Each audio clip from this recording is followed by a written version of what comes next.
Picture this. Two drivers in identical cars, same track, same conditions, same tires at the start. By lap 15, one is struggling on dead rubber, while the other is still on the edge, still pushing hard. The difference? It's not luck, and it's not magic. It's a skill so refined, so deliberately practiced, that most drivers never fully master it. Today, we're uncovering the hidden techniques that separate the tire destroyers from the tire whisperers. Because here's the truth, nobody talks about. Managing tires isn't about driving slower, it's about driving smarter. In Formula One, a tire isn't just rubber and compounds, it's currency, it's strategy. It's the difference between a podium and a painful retirement. Look at the numbers. A driver who bleeds his tires by lap 20 has already lost the race. But a driver who understands thermal management, who feels the grip window, who knows exactly how much he can demand, he controls the entire weekend. This skill separates champions from the field. Lewis Hamilton and Max Verstappen didn't become 8-time and 3-time world champions by accident. Tire preservation is in their DNA. The brutal reality is this. In modern Formula One, tire strategy trumps raw pace. A brilliant strategist with decent tire management will outscore a raw talent with zero discipline. Engineers spend thousands of hours simulating tire behavior. Teams spend millions on tire compounds. But if the driver can't read what's happening beneath the car, all that investment crumbles. So what exactly are the best drivers doing differently? How do they extract performance while keeping tires alive for 50, 70, sometimes 80 laps?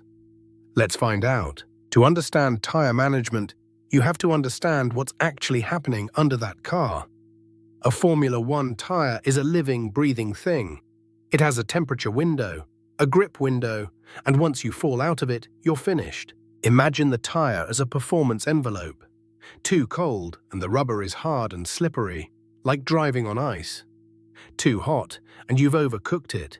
The compound breaks down, the tire loses structure, and you're left with a slick piece of rubber that won't grip anything. That sweet spot in the middle? That's where the magic happens. That's where the tire offers maximum mechanical grip. And it's not a wide window. We're talking maybe 15 to 20 degrees Celsius.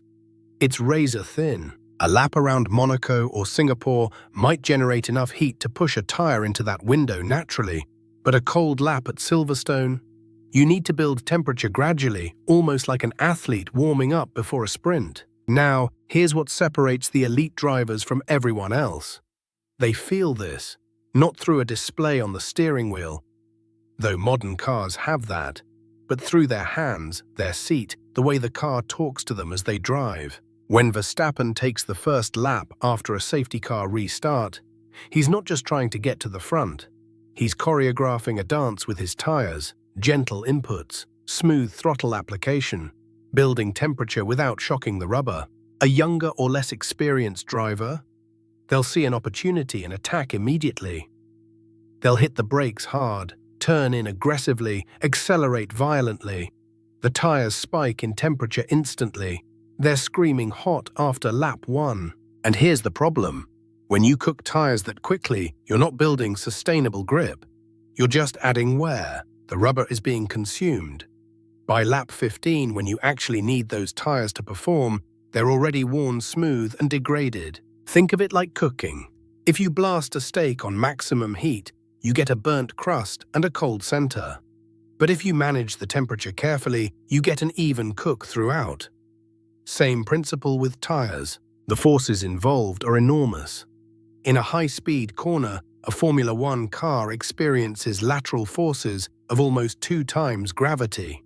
That means, if a driver weighs 80 kilograms, the tire is experiencing forces equivalent to 160 kilograms of sideways pressure. Every time a tire experiences that force, the rubber moves, deforms, heats up through friction. Multiply that by thousands of corners per race weekend, and you're asking an incredibly thin piece of material to survive an absolutely brutal amount of stress. The best drivers understand this intuitively. They know that every aggressive input comes with a cost.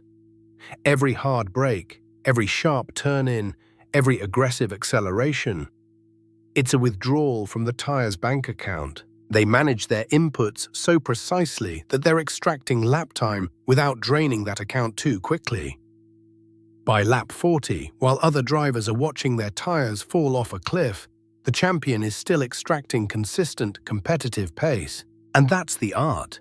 It's not about driving slowly. It's not about being cautious. It's about being intelligent with every single input, every single throttle application, every single braking zone. We see this principle play out dramatically in real championship moments. Take the 2016 Monaco Grand Prix. Lewis Hamilton secured pole position and led the race, but by the middle stint, his tires were sliding, graining under the pressure of his aggressive driving style. Meanwhile, Daniel Ricciardo was running fourth, fifth, driving with surgical precision on his tire inputs. He wasn't pushing flat out every lap. He was managing, saving, calculating. When Hamilton's tires finally gave up their grip, Ricciardo picked off the tired drivers ahead and took the victory. But perhaps the most instructive example came in the 2019 season with Lewis Hamilton and Sebastian Vettel. Over the entire campaign, Hamilton finished champion by 373 points. Enormous, and tire management was a massive part of that story. In races like Silverstone and Budapest, Hamilton consistently extracted more laps from the same tire compound than Vettel. He wasn't faster in raw speed, but he was smarter. He wasn't sprinting those first 20 laps and then hanging on. He was building pace gradually, keeping the tires in their optimal window, and then delivering when it counted most. Or look back further, to 2012, when Sebastian Vettel clinched his third consecutive championship with Red Bull. That season, tires were especially delicate and unpredictable. Fernando Alonso pushed harder in many races, but Vettel's consistency in tire management, race after race, meant he didn't have the catastrophic failures that cost Alonso points. The difference wasn't genius, it was discipline. It was respect for the tool he was using. It was understanding that a tire isn't a given. It's a resource you either shepherd carefully or squander foolishly. And that's what separates the champions from the rest of the grid. When everyone has the same car, the same engine, the same tires from the same supplier, the gaps between first and fifth place often come down to who treats their tires like an investment, not a disposable commodity. Now, here's a thought experiment that really drives this home. Imagine for a moment that we took Lewis Hamilton in his 2019 peak form, the strategic brilliance, the tire intuition, everything, and we put him in Sebastian Vettel's 2019 Ferrari for just one race. The car was competitive. It could win races that season, we know that. But what if Hamilton's tire management philosophy met that Ferrari's particular balance and tire characteristics? Would he have found extra tenths that Vettel left on the table? Or conversely, imagine Vettel's aggressive early season approach applied across an entire 21-race championship. Sure, maybe he wins one or two more races with that attacking mentality, but the 373-point gap suggests that over 21 races, the accumulation of small tire mistakes, a few retirements, a handful of 10th-place finishes instead of podiums, costs you everything. It's not about being faster on lap 1 of a race. It's about being reliable over lap 57, when the man behind you has nothing left in his tires and you still have grip in reserve. One championship is built on consistency. The other crumbles under the weight of compounded errors. And that gap, that 373 points, it's essentially the cost of not respecting the tire as a finite, precious resource. So here's what we've learned today. Tire management isn't boring. It's the difference between legends and has-beens. First, understand your tires as a finite resource. Every lap, every corner, every braking zone depletes them. Respect that. Second, smooth inputs aren't slow inputs. The drivers who caress the limit instead of attacking it consistently finish ahead. And third, consistency over a full season beats occasional brilliance every single time. Ask any champion. Now we want to hear from you. Should we dive deeper into wet weather tire strategy next? Or perhaps the science of tire deg in the heat? Drop your vote in the comments below.